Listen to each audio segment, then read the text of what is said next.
Tom Clark's 6M podcast is a Boink Studios production. And now, on with the show.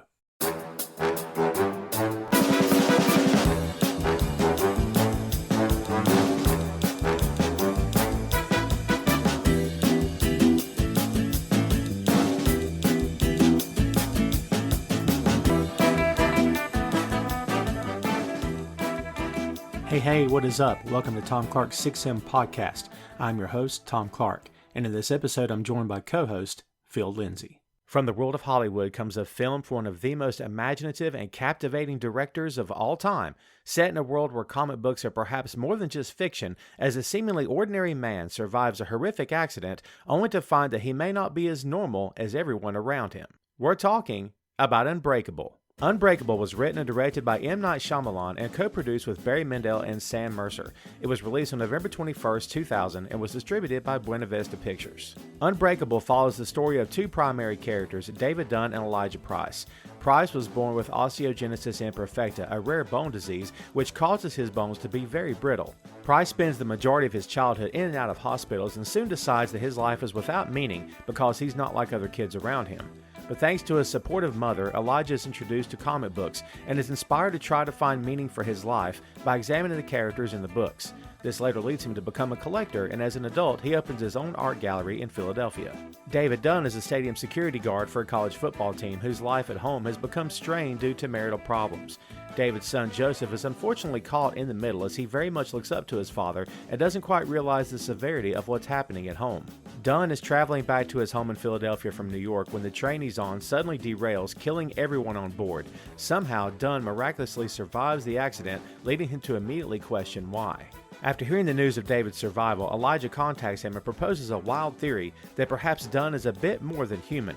Price suggests that David could be one of many special people who have existed throughout all time, and that comic books are less about fictional characters and more about chronicling the existence of such special individuals. Though David is reluctant at first, he soon begins to uncover the truth on his own. In the process, he begins to mend his marriage and ultimately faces a villain that he never realized was right in front of him the whole time. Unbreakable was a smash at the box office, earning over $248 million on a budget of $75 million. It was met with mostly favorable reviews, which later increased thanks to the advent of comic book films, which many critics believed Unbreakable to be. The film was followed by two surprise sequels, Split and Glass. Thanks to the story, the characters, the cinematography, and the captivating themes, Unbreakable remains one of M. Night Shyamalan's most popular films and one of the best comic book-related movies of all time. And that's the lowdown on Unbreakable. So we know the Marvel Cinematic Universe began in 2008. That was with the first Iron Man film. And up until then, yes, we had moments of comic book films. We had Marvel, of course. We did have Spider-Man, Tobey Maguire. We did have the X-Men films. We did have Blade. We did have things happening. DC was really starting to get in there and do some things again, or really cranking up, I should say. So yes, a comic book movie, sort of genre existed. Had it taken over the way it has today? No, I would submit no. We were on the way, but we were probably a little bit, I don't know how many years we were away from actually getting there. I mean, I guess if you want to be technical about it, you could say, yes, we were 8 years away from the boom because that's when the MCU began. So yeah, it makes complete sense to me that you could say, well, 8 years away, that's about right, give or take. And I say 8 years away because the film we're going to talk about here today took place in the year 2000, or at least was released in the year 2000. And honestly, I don't know if I remembered that being the case or not. If I remembered that, yeah, it was the year 2000. And just to be clear, kids, the first X-Men did come out the same year. So talk about getting your timeline screwed up, man. Don't make me feel old, folks. I mean, because X-Men, yikes, that was the year 2000. That's a whole other topic. But yes, we're not here today to talk about the MCU per se. Not here today to talk about DC per se. But what you're looking at here is Unbreakable, released in 2000. An M. Night Shyamalan film. Always afraid I'm going to mispronounce the guy's name. I'm sure it's been butchered many, many times over the years. but also starring the man who would become Nick Fury, Sam Jackson. Okay, fine. We may reference Marvel and DC the whole way. I don't know. But this is a comic book film that's not a comic book film. And we get those sometimes. We'll get comic book genre, but not a comic book film. So, Phil, I pitched this to you and I told you off mic that I just wanted to tackle something maybe not different, but something that we hadn't really gone down the road of before, and that's comic book property that's not technically a comic book property, but darn well could have been after seeing this film. How long had it been since you've seen Unbreakable, and does it hold up for you? Yeah, I haven't seen Unbreakable in a very long time. I can't think of the last time I actually sat down and watched it. Uh, but it is really interesting to think about that time period in retrospect, where it was like right on the cusp of the comic book boom, and just how differently the genre was approached around that time period. Because you still had people kind of tipping their toes in the water and looking at ideas of comic books and teasing the idea without getting too far in the weeds with it. Like, because I mean, like you said, those X-Men was 2000. Uh, I believe Smallville was around the same time. 'Cause I think Smallville was around 2001. That sounds right. So you had so many properties that were hinting at wanting to do superhero stuff, but it didn't want to jump completely in the water because at that time Hollywood was still unsure if the audience would fully accept something that was completely a genre film. So you had to, make it as sophisticated as possible to try and get the audience to buy into it. And lo and behold, you think about 20 years later and how now audiences are willing to accept something as out there as Guardians of the Galaxy. Um, and that's crazy when you really think about it, just how much times have changed. Peacemaker, for God's sake. We accept Yeah. Peacemaker now. Yeah, there was a time when the the creators and the studios tried to stay far away from doing the colorful spandex and all of the trappings of comic books, but actually trying to get comic book fans into this. Because I remember when I watched this, I thought it was so cool that there are so many things that were referenced that were clearly like from comic books, but it just told that line enough of not going completely in.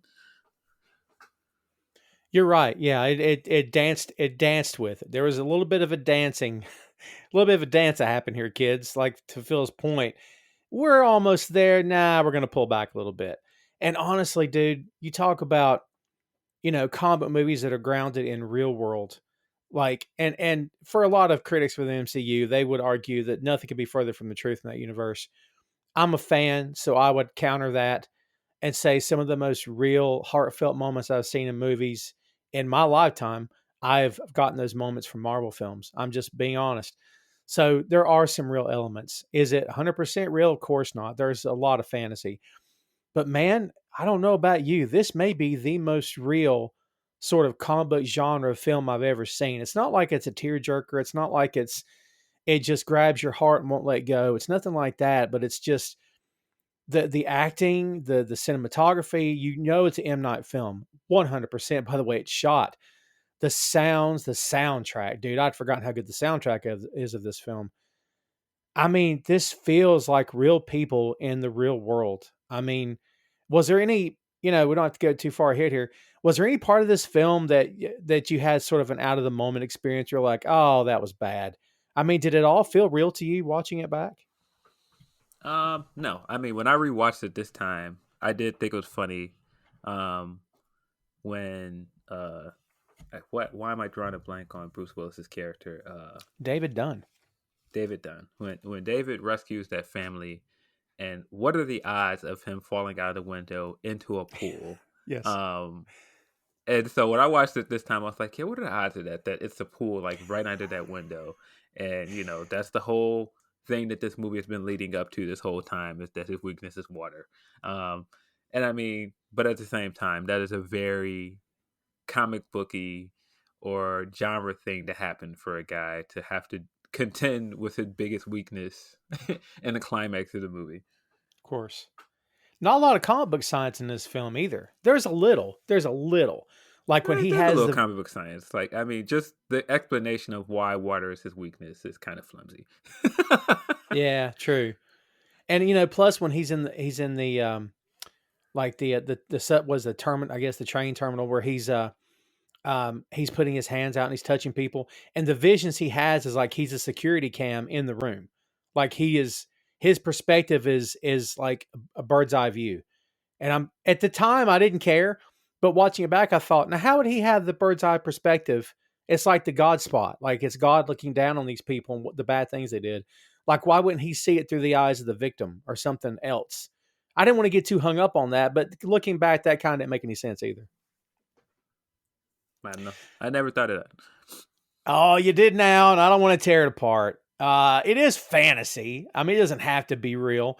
I'm one of those people, I guess, that there'll be moments of watching films and getting into shows and whatnot that I'll try to ground it in reality from my own value, my own entertainment purposes. For whatever reason, I choose to do that. But as we said, kids, this is 2000. It's listed online as an American superhero thriller film. Yeah, I mean, Superhero thriller. at the time, I don't think it was called a superhero movie. I think it was called No. strictly a thriller at the time. I think we've accepted it as a superhero movie later, but at the time, it was absolutely not considered a superhero movie. Yeah, because Buena Vista Pictures, which is a Walt Disney company, Disney did not want this thing marketed as a superhero film, even though M. Night Exactly. wanted it that way. So there you go. Yeah, but that was the time now. Like, can you just imagine a time where it was seen as a risk to market something as a superhero movie? It's funny. This is how things changed to that point.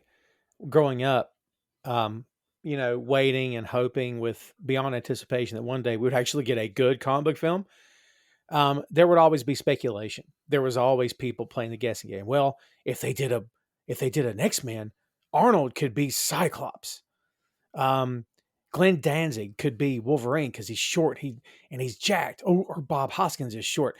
And me and my friends would have these conversations, Phil, and I would always keep circling back to the thought of it'll never happen. They won't get big name actors because big name actors won't you know they won't agree to having their face covered for 2 hours in a film. It'll never happen. You have to see your stars.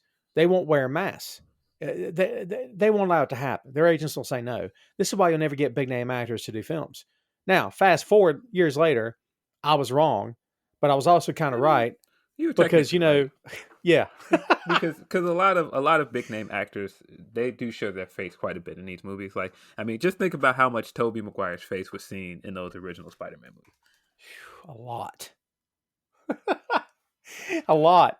But if he were an unknown actor and it was his first gig, you'd never see him. So, I mean, yeah, yes and no, because I do think you have to market these things based off of who somebody is, and building a star and making them marketable. yeah, that's true. That's fair. Um, a lot to get into here, folks. Let's dive into this cast. I don't know if we mentioned Bruce by name, but Bruno himself, Bruce Willis as David Dunn, former football player with superhuman strength, who sees the crimes of those who he touches. Now, listen, a lot of superheroes created in the past. Oh, I don't know, 100 years, whatever the number is now. I'm trying in my head to think about who do we know, and maybe you'll have one off the top of your head. Who do we know in the comic book world that has this power? Of foresight. That can touch someone and see what they've done. Yeah. I'm sure there's somebody, but I'm There, drawing a there blank. is. I am. There is. Why am I drawing a blank? There is. Marvel or DC? Um. It could be Image for all I know. Dark Horse could be anything at this point. A lot of No, there's publishers out there. there's definitely a comic character that has that power. I just am drawing a blank. I mean,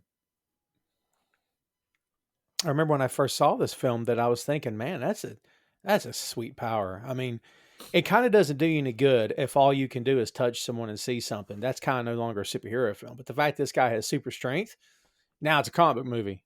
Like now it makes sense because It's kind of that old thing about how if you could have any superhero power, what would you have and why? We've all played that game, Phil. I'm sure you have.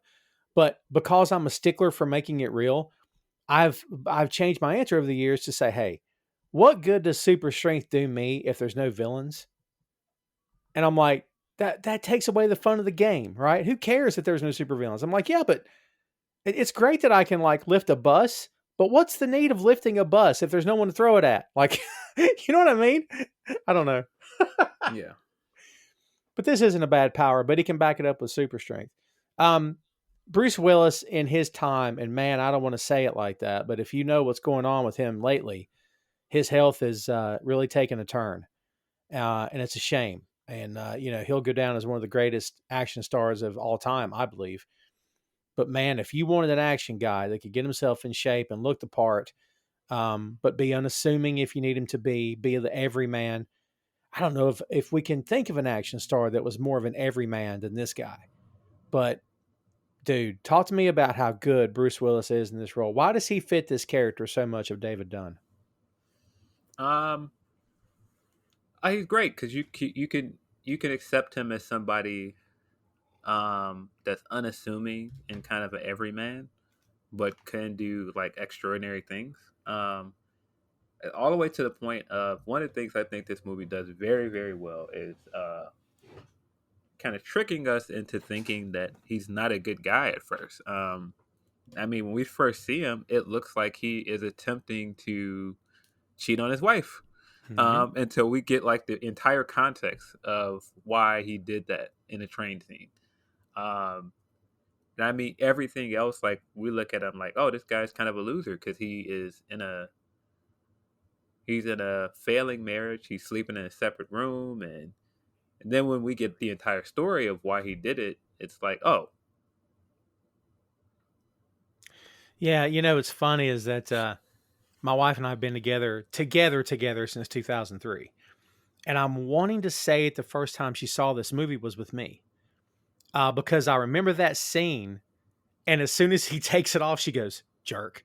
Just like that. And I'm like, well, that's setting the tone. I didn't want to ruin it for her. You know what I mean? Like, I knew what was coming yeah, next, but she hadn't he seen it. comes off like a big jerk at the beginning of the movie, and I mean just the way that M Night shot that scene of peeking through the chairs and just how unsettling it was. It did a good job of making us question him.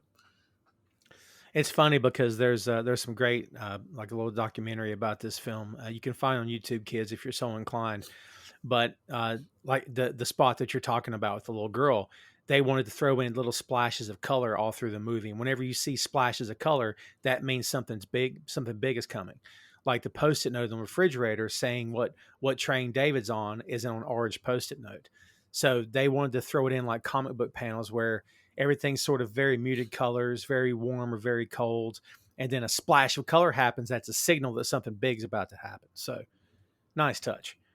Oh Um, yeah, yeah. There, M Night did some very brilliant things with color in this movie and just pacing and just like um how he would pan from different scenes to make it almost look like how you would read left to right in a comic. mm, well done. Well done. Very true. Before we get too far here, I'm gonna throw this at you because I may forget later. Um, is this your favorite M Night film, or do you have a favorite?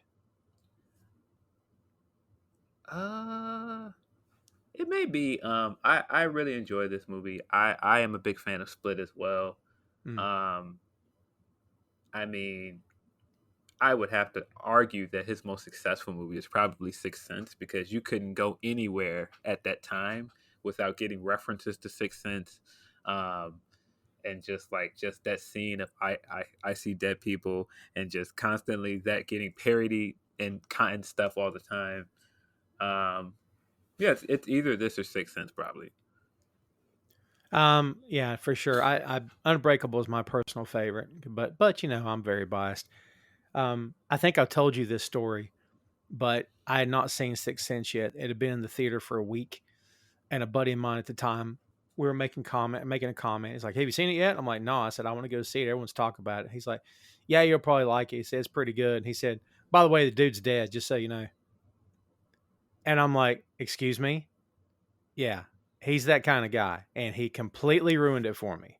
So the people I went with didn't know, and I didn't ruin it for them. But I'm like, great. By the way, kids, if you haven't seen it, I just ruined it for you. So my bad. But that's how evil people can be, Phil. I'm just saying. I agree with you that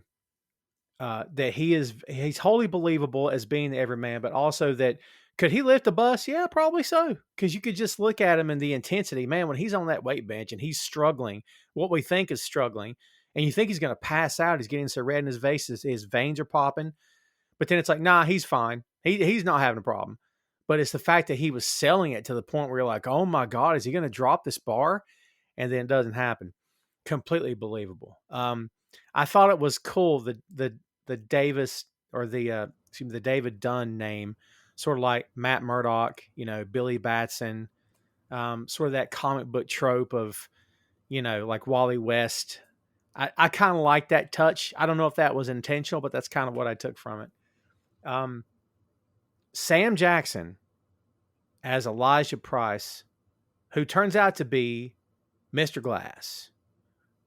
The first time, and this will show you two things. One, how utterly sucked into this film I was. But number two, how utterly sucked into this film I was that I wasn't even paying attention because I didn't realize he was a villain until the scene near the very end of the third act when he meets him at the gallery and he rolls down the ramp to take him to the back room. And when he rolled down the ramp, in the back of my head, I thought, I wonder if he's a bad guy. But dude, Sam Jackson is so likable. Always the actor. And plus the character was likable as well. Dude, I was sucked in. I legit had no idea. Did you see it coming that he was the villain of this piece? I did not when I initially saw it. I I have said for a while I don't think that Sam Jackson gets his due credit.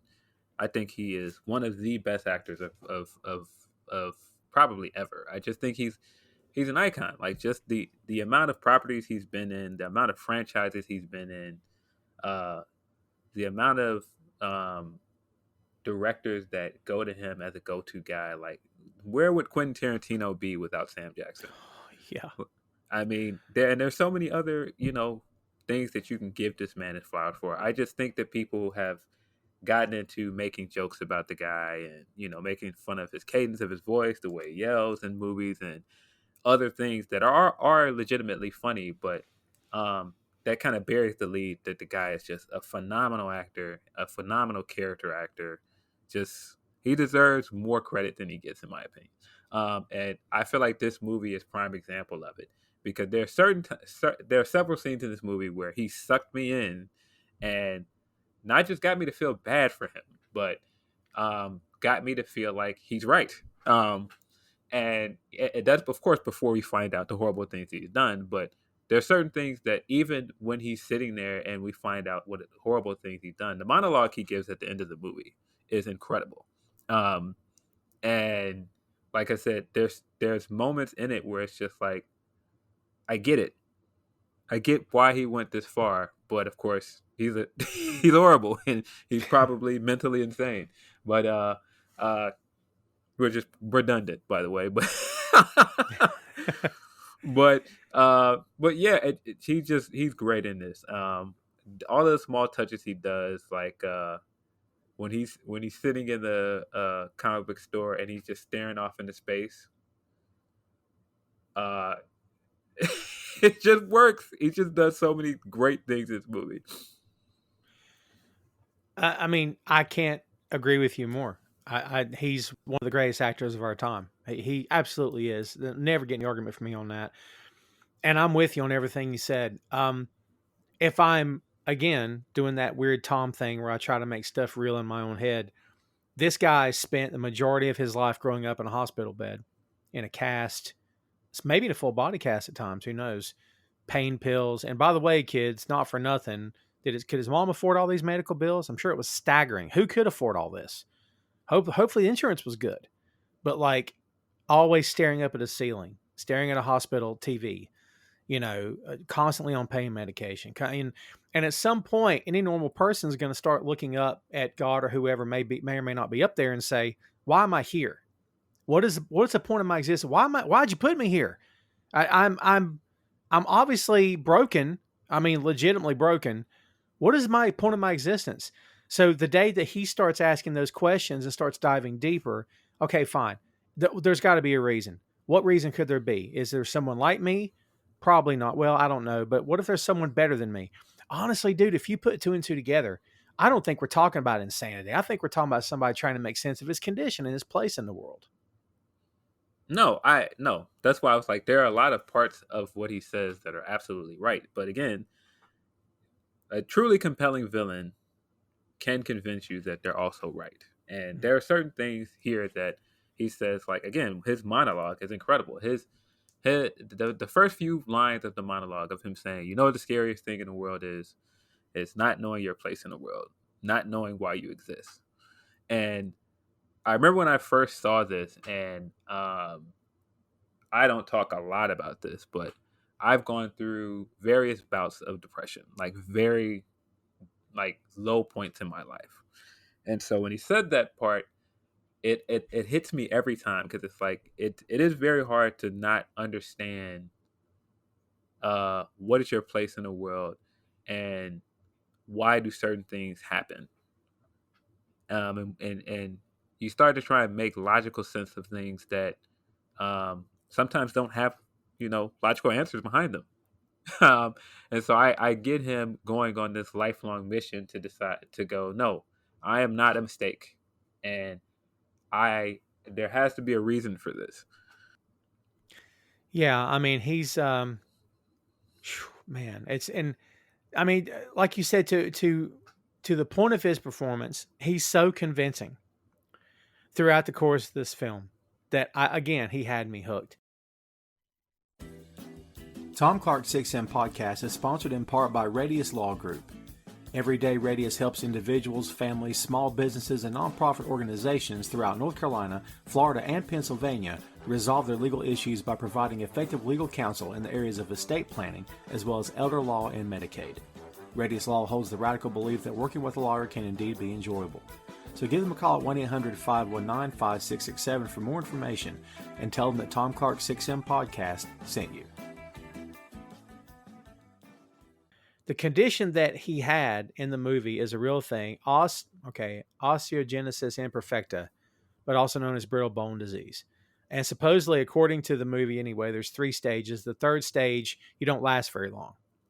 So I guess the moment you're born, the clock's ticking. You're going to be gone before long because your body can't withstand it. Like the physical torment, what it does to your brain and your central nervous system has got to be excruciating.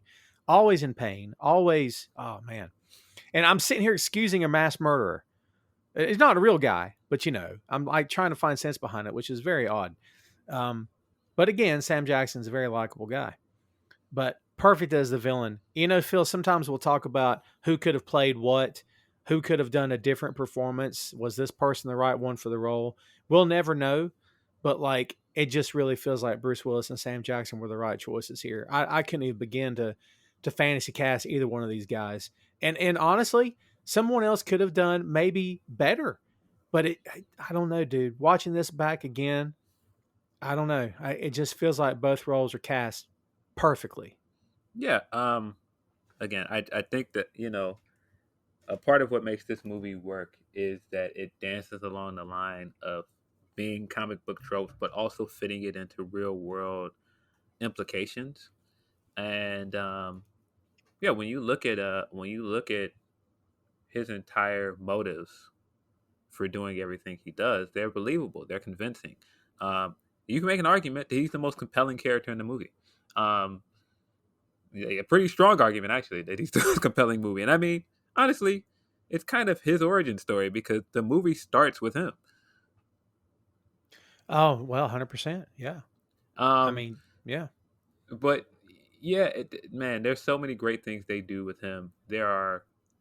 Um, there are very subtle hints at not just him struggling with his condition, but just where does he fit in the whole world view, and it makes you think of a lot of things that are like social stuff, like race. Um, I don't know if it works the same if he's not black. And I didn't think about that until I saw it the second time. But there's certain things about his character and how how he's presented. I don't know if it works the same. That's an interesting question. I don't know if I've ever thought about it that way before. Because I think that a part of the movie is that um, once you understand where David's trajectory was and what he decided to do with his life, um, he's presented as perfection in some ways. Like he's all American. He's a football player, um, which I think that is another funny nod to the beginning of the movie and him saying, "No, I don't like football." And then we find out, of course, that he was really good at football. Yeah. But like he is perfection, but he is disguising himself. And I think that was the second time I watched the movie where I realized I was like, oh, us thinking that he's a bad person, that he's just like everybody else, and he's actually this mild mannered guy that did something that did something pretty heroic that nobody knew about. Um, it's like when we see him at the beginning of the movie, he's Clark. He's Clark Kent for most of the movie, and he's hiding himself from the world, and we don't know, and he doesn't even know that he is, kind of presented as perfection in the sense that he has super strength, he's unbreakable. But the way that I tie that to race is like when you compare his upbringing and you compare it to Elijah's, it is drastically different. And America is America, and how of course somebody like David would be put on a pedestal, and somebody like Elijah would not be, even if he did not have this condition. That's just the world we live in. Because Does this movie? I was going to say, does this movie work if David's black as well? I don't think it has the same kind of connotations to it. And that could be just me, but it's weird because race is so fascinating to me because when you bring race into a conversation, it's hard to unsee it. But at the same time, you have people that live most of their lives that don't look at anything under the lens of race because they don't have to. Sure. And when you're used to seeing race in everything, it's hard to not see it. So it's funny. Sometimes I have conversations with people, and they're like, why do you bring race into it? And it's like, well, it's impossible to not bring race into it. Race is a big part of everything in this country. It's impossible to unsee it, in my opinion. Yeah, and this doesn't really have a whole lot to do with what we're talking about, but we're pro wrestling guys, and maybe I'll have a point here to get to. I think I do. I'm thinking of Crime Time, where it's like, okay, they're two African American guys, and their gimmick is that they're from the hood, so to speak, and they're stealing or whatever they're doing, and it's crime time. And I'm like, yeah, well, that doesn't look good. Oh, but it's just a joke. It's a gimmick. It's not real. And plus, these two guys, I'm sure, are getting paid pretty darn well. They're on TV every week. They're getting over. They're getting famous. Fans love them. And I'm like, yeah, but isn't this a little? Why are we doing this? Nah, no, it's fine. So like, there are certain things that I do. I don't want to say I do the same thing you do, but sometimes in my head, I'm thinking, wait a minute, is it? You see what I mean? What kind of a double standard is that? Well, it's interesting that you bring up Crime Time because that relies exactly to the comparison that I make between Elijah and David here. Because at the same time, you have John Cena, who is also using a thug gimmick and rapping and doing all these other things, but he's considered the face of the company and he's seen as the biggest star in the company.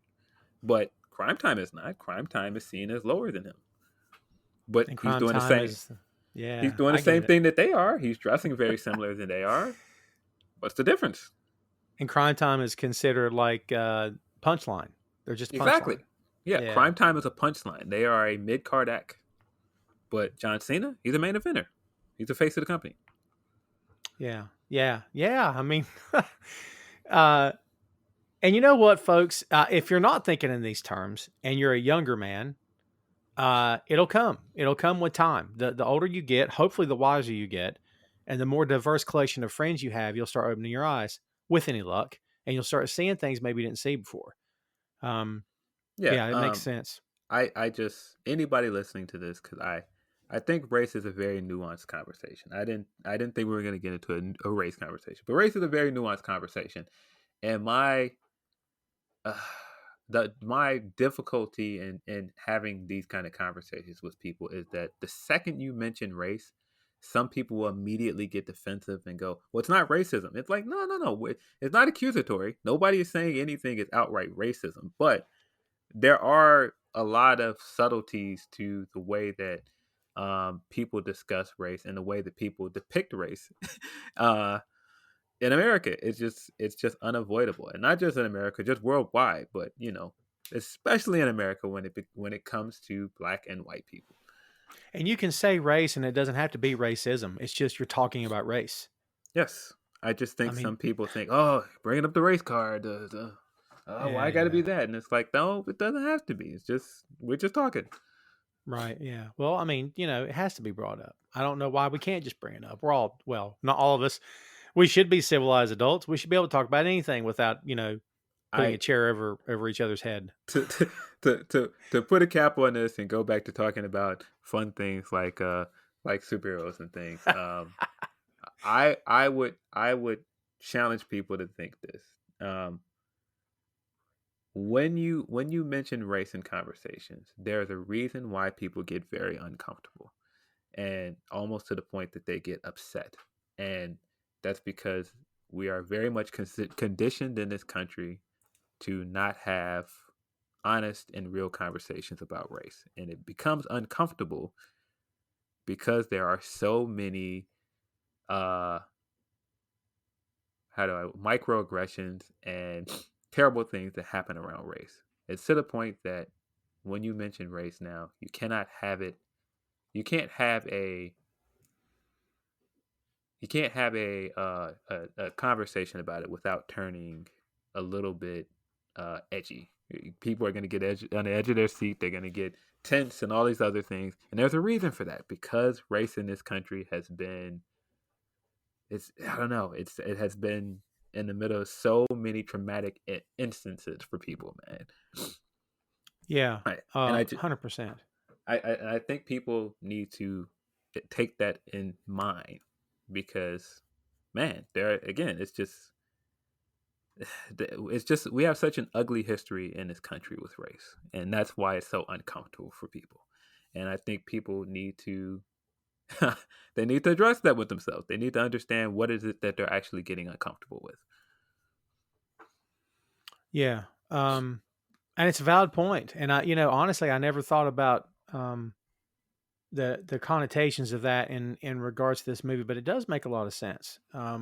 Yeah, it's kind of like religion. When you think about how, in some settings, if you bring up religion, it can get very uncomfortable. It can turn into a very tense conversation. But this country also has a very uh, complicated history with religion. Still does, if you ask me. Yes, it does. Yeah, and it's so ingrained in the culture of this country, with along with race, that it's hard. It's hard to just sit in any setting and talk about these things. Mhm. Yeah, no doubt. Well, let's talk about David's, and I'm going to call her wife, but man, boy, you talk about a room full of ice cubes when these two are in the same place at the same time. At the time, she's Robin Wright Penn. These days, she's Robin Wright. Um, Utterly fantastic. She is defeated. She is at the end of her rope. She doesn't know what to say or how to say it or when to say it. She is heartbroken. She's crushed. And dude, everything I just said is on her face. Like, she is fantastic in this movie. And I don't know who else could have done it, but I wouldn't want anyone else to do it because I thought she was great. What about Robin Wright? Not only is Dunn's wife, or playing Dunn's wife here, Audrey Dunn, excuse me. But what about their relationship, man? The talk about the nuanced way it's shot, the conversations that are weird, how they're so soft spoken, they don't want to anger each other. It's like, whew, man, there's intensity every time they're on camera together, isn't there? Yes. Um, yeah, she was great. I think the dynamic between her and David is great. I think that depiction of a relationship is something we don't see a lot. Um, because it is very possible to meet someone and very much be in love with them and then grow apart and just grow distant. You don't really know why, and it's hard to fix it, because it's like you don't want to accuse the other person of doing anything wrong because maybe they didn't do anything wrong. Maybe people just grow apart. It happens. Um, and so I think it is a very mature way to look at a relationship. And again, the great thing that they do with this movie is getting you at first to think that David is the bad guy of this movie.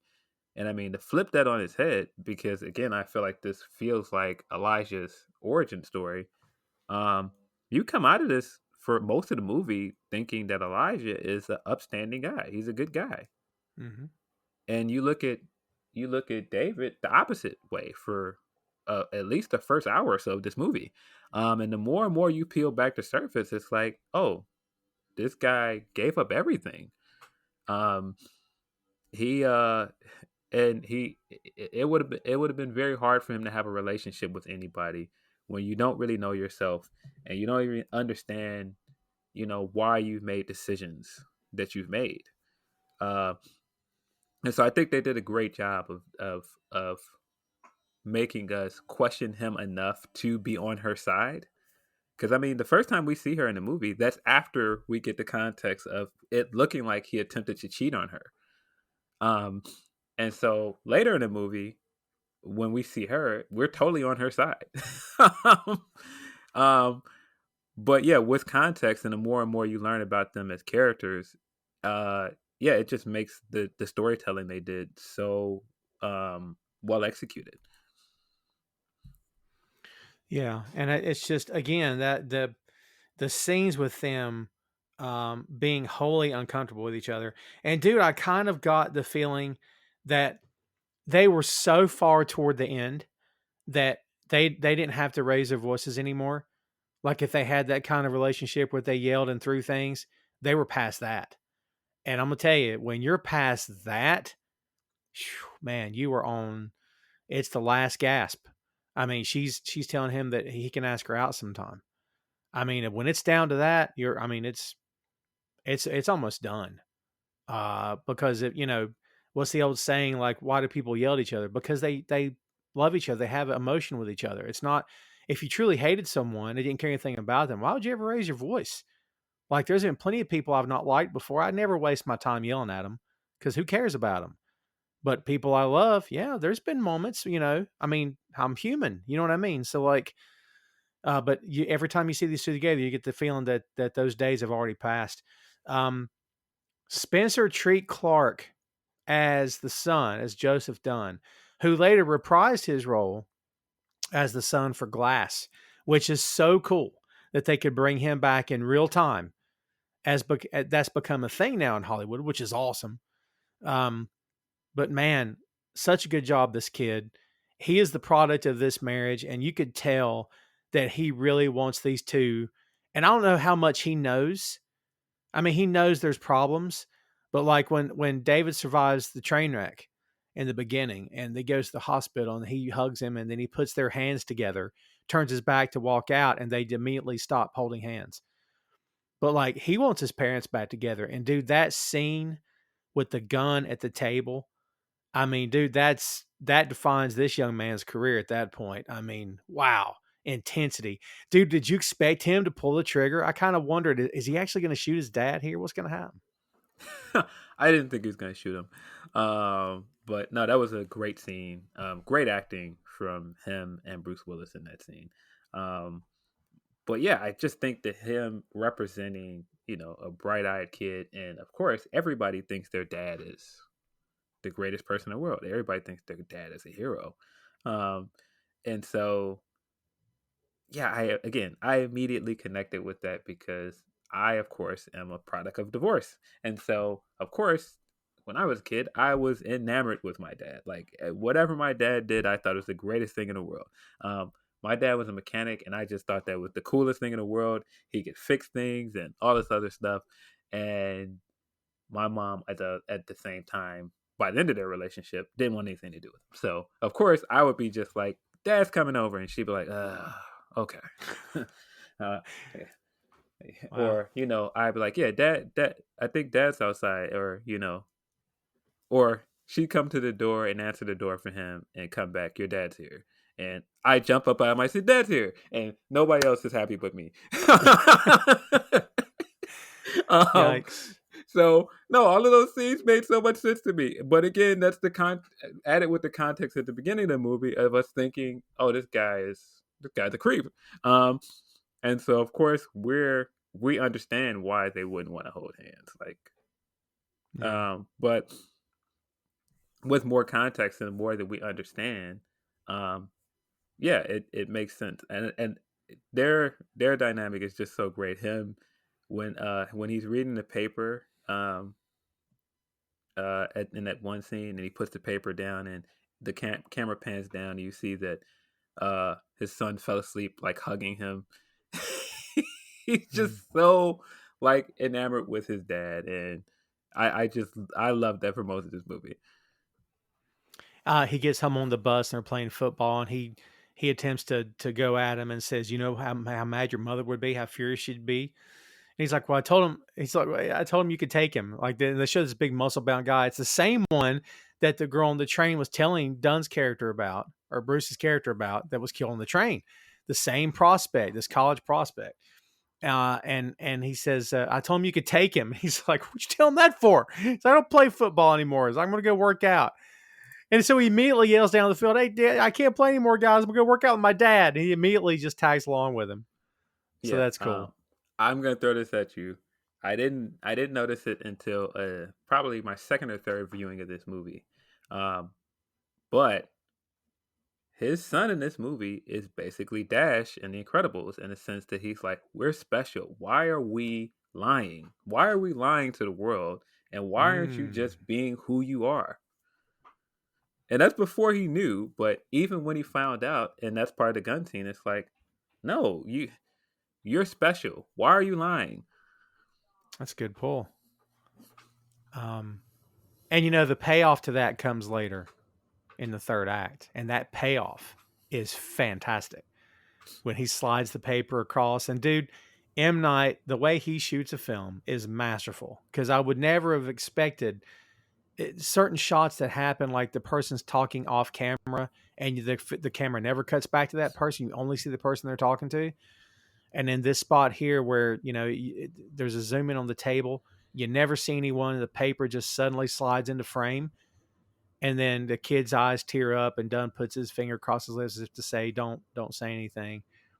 But like, what a payoff, man. Such good stuff. Yeah, that scene is definitely, it's filmed a lot like what a page of a comic book would look like, because it focuses on small things for a panel, and it cuts back to facial expressions. Even someone talking off screen, and you get like thought balloons over something without that person in the panel. It's all framed exactly like a comic book page. For sure. Well, kids, that's the bulk of your cast here. You've got some ancillary characters here and there. We'll mention Charlene Woodard as Elijah's mom. She's great. Such a powerful character. And man, I'm going to tell you something. By the time that the showing happens in that gallery, I almost got the sense that, you know what? She might be on board with whatever her kid did. Have a product or a service that you want to get out into the world? Always wanted to try your hand at podcasting but don't know where to start? We've got you covered. Pod for Hire is a podcast production company that offers turnkey services to fit your needs. We produce your show from start to finish, allowing you the valuable time you require to focus on your established clients as well as prospective clients. We pride ourselves on delivering a top-notch product that will set your business apart from the rest and give your company the exposure it deserves. For more information, give us a call at 1-828 800-9880 or email us at info@podforhire.com. Pod for Hire. We take the work out of podcasting. I'm not saying she's a party to it. I'm not saying she had anything to do with it. But the way she, I don't know, sort of had his back, that didn't feel to me like a proud mom moment. That felt to me like, well, if you did something, so what? I don't know, dude. Did I read that wrong? Did you read it that way? Or how did you come away from that? I didn't read it that way. I read it as but again, that's why I'm like, it's hard to not, for me to not look at things in terms of race, because I know so many parents that are like that. Like, you know, you have to, especially Black mothers. It's like, I have to do everything to nurture this boy, and I have to make sure that he doesn't show fear, or he doesn't show wallow in despair, because the world will eat you up.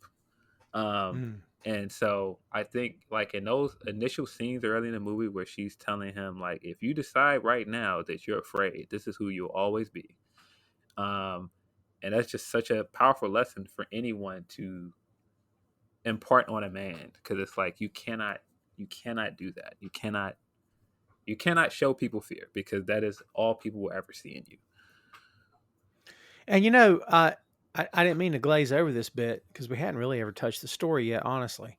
But the comic book gig is very cool. The fact that she sort of baits him. I don't know what the word is, but encourages him to go outside and become just be a normal kid with the promise of a comic book. She bought a whole bunch of them. I can connect to that. That's a great mom for me, man. Are you kidding me?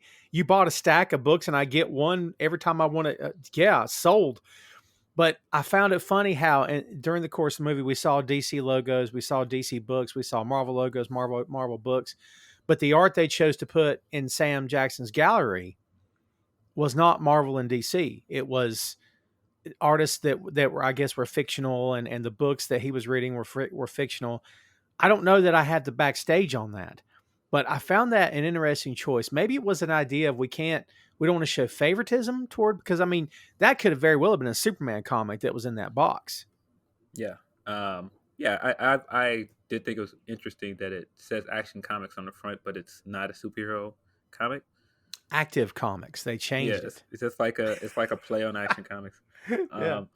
Yeah. But again, there's a very heady thought I had one day, and I've had this thought for a long time. When I think of Superman, for example, Superman is an alien, right? He doesn't belong. He essentially doesn't belong among humans. He's not human. He is somehow assimilated into regular culture because he looks like everybody else. And it's always been one of those fascinating things to me that he came to Earth and he was white. That way that he can assimilate into American culture, because, no, of course, you would be seen as, the pinnacle of American culture, truth in the American way. But when you look at it, for example, as, put this in Elijah's shoes, for example, and he is, how do I put this? He is, he's looking at the world through that lens of, all right, well, you can look at it like, yeah, he didn't look like he belonged here, but he eventually proved himself to be a part of society. It's a real interesting dynamic that Elijah never looked at that and was like, I can do good. He never read it that way. He never read it like, okay, this is a foreign entity in a world where nobody else is like him, but he decided to use his gifts to be a better man. Elijah never looked at it like that. No. Never read it that way. Instead, he went more into the psychological underpinnings of comic books, which is interesting. Yeah, no, I get that. But at the same time, like I said, that's why it's so interesting that, Superman is not like everybody else, but it's not like he has deformities. It's not like he showed up here as an alien and he's green and ugly. Right. Of course, he would be handsome and, like I said, white, and all of these things that make him fit in, and what people would aspire to be. And so when you're seen as, you have all of the visuals of what somebody would be like, this guy's a mistake. And that's why I said again, it is a little bit important that he's black, because I don't know, it's just part of it that you being black in America, it always comes with this idea of what our history was in this country, and we don't belong here. That there's a part of us, like, even look at later in the movie when the guy throws the glass at the guy and tells him go back to Africa. Oh, that's right. And so it's like there's a part of us that's like, we were taken from somewhere else and we're here. But at the same time, I mean, again, you to the Superman thing. We're survivors of we're survivors of our ancestors that brought us here. Well, didn't bring us here, but all right, we're survivors of our ancestors, and we're not seen as like the pinnacle of hope for some people, but Superman is. Right. And he's a Because dude of from how he another looks, planet. and that's why I'm Yeah. like, it's because of how he looks, and that's why I'm like, there's a part of that that's like, there's several parts in this movie where there's exposition on why a villain is drawn the way they're drawn, in comparison to why a hero is drawn the way they're drawn. Yeah.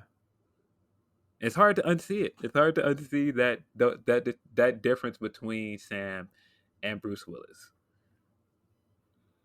Yeah, and to the point about how they look. So the idea to put him in purple was Sam's idea. Yes. His comment was that purple is the color of royalty, of being regal, and the character is very regal. And then the glass cane was also his choice. And I'm like, looking back on it, I can't picture this guy in anything but purple, or anything but the glass cane. It's perfect. Yeah. Yeah, but see, that's what I'm saying. That when you look at green works as David's character, color's character as well, but green is often the villain's color for most of a lot of comics. And so using green again, when we think that David is, he's weak and he's cowardly and all these other things, all these things that we attribute to Clark Kent, until we find out that he's a hero. Such an interesting choice. And I mean, but then when you think about it, purple was also used by several villains, like Green Goblin, Joker. Yeah. Yeah, interesting choices. That hood, that raincoat with the hood. I mean, if you didn't know this was a comic book, if you didn't know this was a comic book style movie and you just saw the silhouette, you'd think that's a hero standing there. I mean, it looks like a cape. Yeah, it is a very, very great way of towing the line, but not actually giving him a cape and giving him spandex. Yeah. I almost always, not almost, I think I do this every time we review a movie. I often ask you about the plot, but before I let you answer, I'm going to answer. I don't see anything wrong with this plot because there's nothing to not believe here.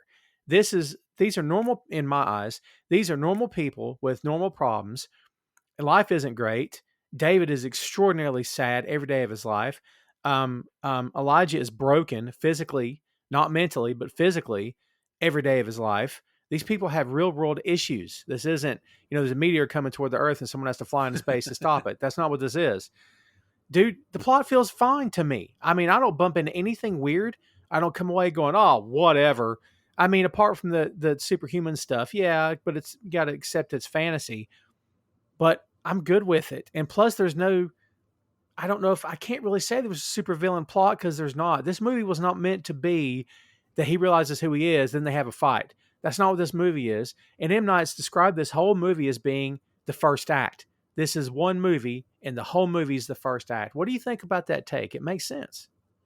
I think it's great. I think that the story makes sense. I mean, you could kind of poke a hole in Elijah's plan in a sense. All right, well, what if you just kept committing these acts of terrorism and nobody ever survived? What then? But I suppose that's kind of the point of the movie, is that, you know, he spent all of this time making all of these sacrifices and doing all of these things because he knew that there had to be more. It couldn't just be that he was a mistake. Which, I mean, if you look at it outside the confines of this movie, it's kind of nonsensical, but it's a movie. Yeah. Yeah, you're right. And it's yeah, I mean, yeah, you could poke holes in anything, right? I mean, it makes sense, but yeah, I didn't get that feeling here. I just felt like this was when the end comes, you almost feel like, wait, is that all? Was that the end? Like the credits roll, and you're like, wait a minute, that's the movie? Like, I don't know. I didn't feel as though I'd sat through an entire. I mean, I did, but I didn't. It felt like, well, is there a sequel? And at the time, I mean, supposedly the story is he conceived of this in a three act structure, a 3-film structure. But I didn't recall hearing anything at the time that this was the first of a planned trilogy. I honestly didn't know. And when Split came out, I still didn't know. And then I heard about, oh, wait till you see at the very end. And I'm like, wait, what? What is it? And I can't remember if someone let it slip or what, but I watched the whole movie, couldn't wait to get to the end. And the end was the payoff, and it was awesome. Because it was like, oh, David Dunn's back. Spoiler alert, kids, in case you didn't know. But in this day and age, if he proposes this is absolutely a trilogy. The studio says yes on the first day, and they can't wait to get started because the world's changed for these kinds of films. But back then, I can imagine, even with M. Night, it's like, wait a minute, I'm not going to superheroes? Nah. So, yeah. Like you said before, it wouldn't make sense then, but it makes sense now. Yeah, for sure. Yeah, it's interesting when you look at, because again, this feels like Elijah's origin story, and I would throw this at you. Elijah kind of wins.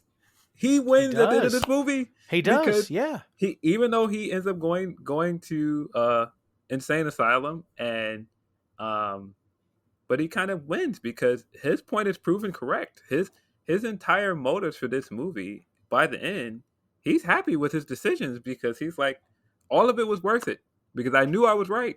And when you look at what this kind of takes away from David, because he spends the movie being basically unhappy and restless because he doesn't understand what he's doing. He doesn't understand what is his purpose in life either.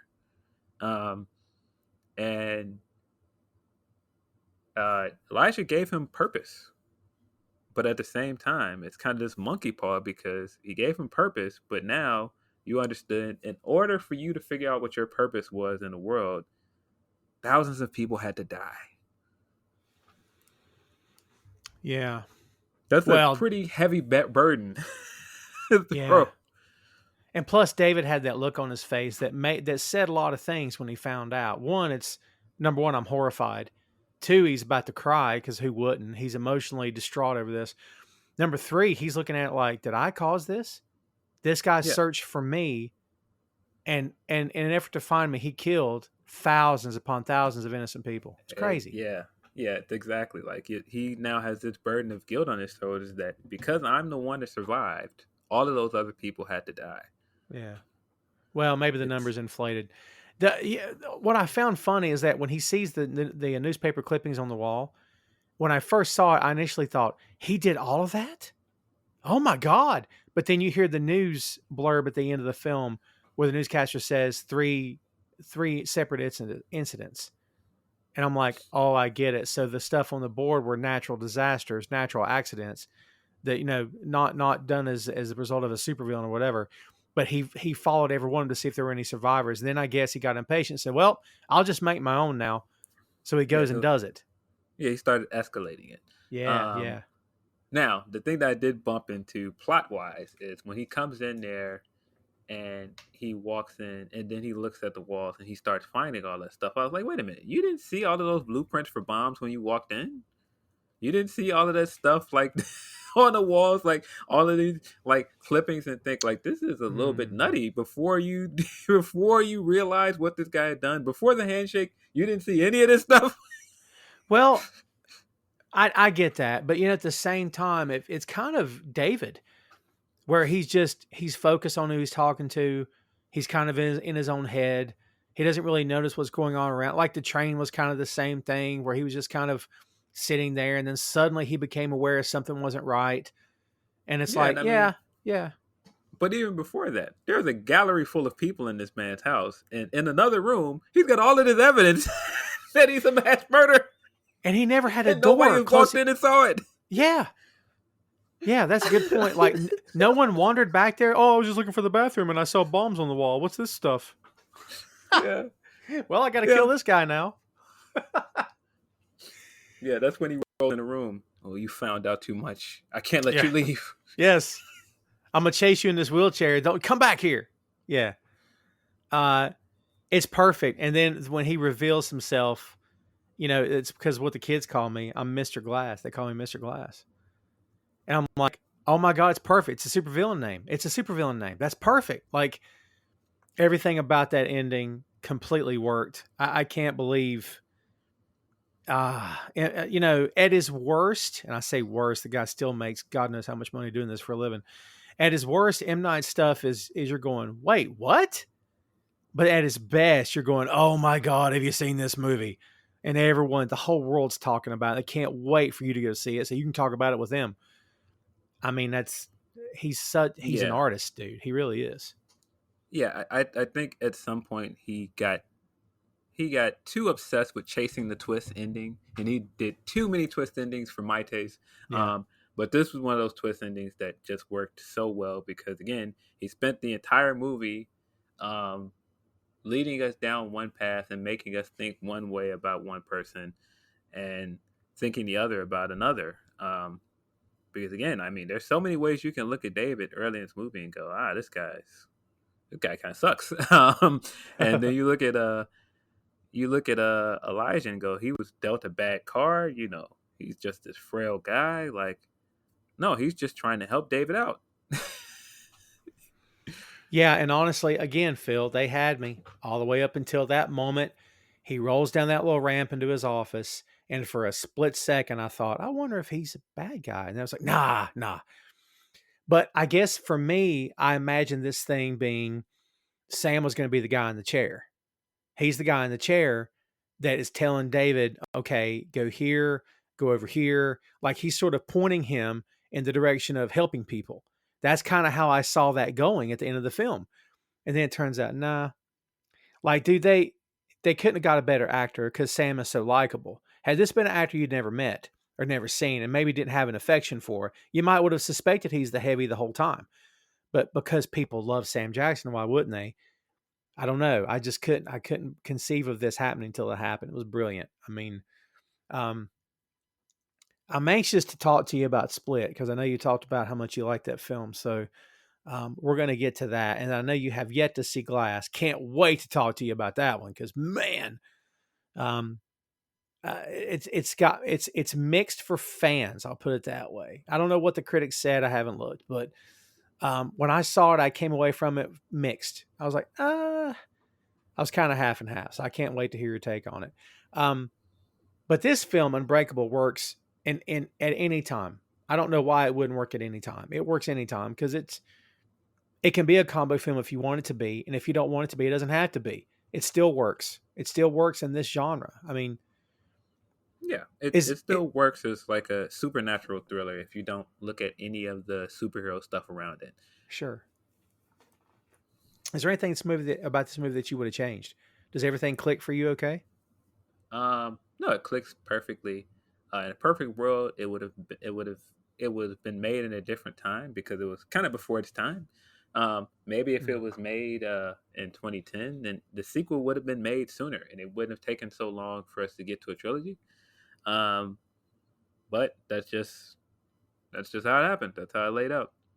Yeah, the performances are very understated here, and I don't know, to your point about Jackson not getting credit, I don't know if Bruce gets enough credit either. I don't know if anybody honestly, I don't know how people look at this film 20 some odd years later. I don't know if this is looked at as being, it's great or I didn't care about it. But I think this movie's worth revisiting, man. I just think it's so good. And I'm nerdy, and so I'm biased, but like, I don't know. I think it holds Yeah, up. I think it does as well. I think all of the triumphant music that is kind of atmospheric at some point, and it feels like a Shyamalan movie, but just how triumphant it feels at certain parts, like when David rips the door off the car for the first time, and he pulls his what becomes his wife out of the car and saves her, and we find out all this time that he lied about his injury. It's just such a great scene, and the music adds so much to it. Yeah, it was nominated for some stuff, but nothing big. No Academy Awards, not even a Golden Globe, but just some other random awards. Um, Critics were kind of mixed on it at the time. To this day, as we record this, it's a 70% aggregate rating on Rotten Tomatoes. That's just 174 reviews. So I mean, take from that what you will. Um, I guess it just all depends on, maybe one of this kind of movie is like, if you're a fan of the genre, you'll appreciate it, and if you're not, you may not appreciate it. Maybe that's the answer here. I don't know. But guys like Tarantino have praised the movie. I mean, if you're a director, no matter what level you are, and Tarantino praises it, that's got to be nice to have and nice to hear. I mean, Tarantino is also he's a fan. He's a comic book fan. very true, very true. Well, kids, there you have it. That's Unbreakable.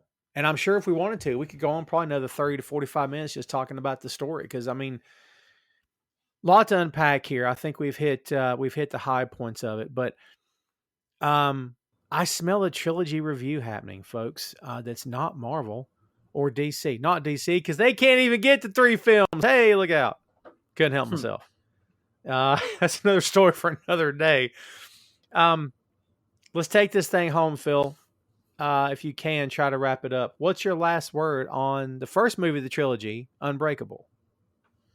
Yeah, it's a fascinating. It's very fascinating in retrospect to just look back at time period in Hollywood and how comic book movies were still kind of taboo, and look at it now. And even in that time, for Shyamalan to make such an interesting and compelling movie with this, I think it's great. I think it is definitely a relic of that time, because I'm not sure if you can make the same movie today.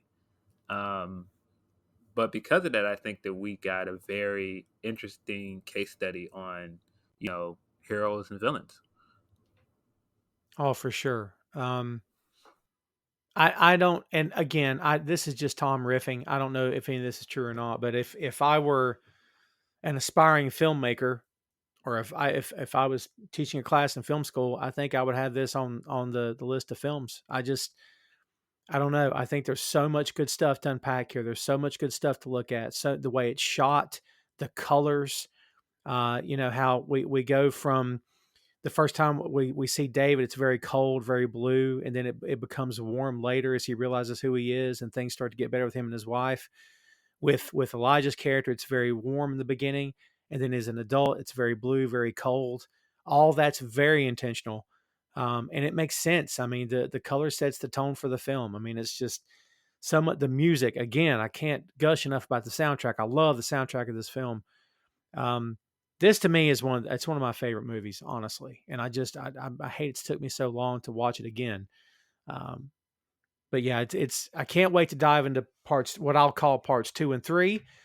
So kids, stay tuned for that. And of course, as always, you've got a bunch of great comic stuff in the archives of the 6M podcast. So go check that out.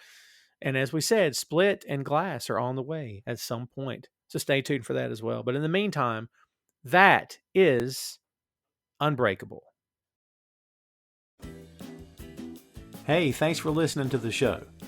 Check out our social media on Twitter, Facebook, and Instagram at 6M Podcast. We'll see you next time.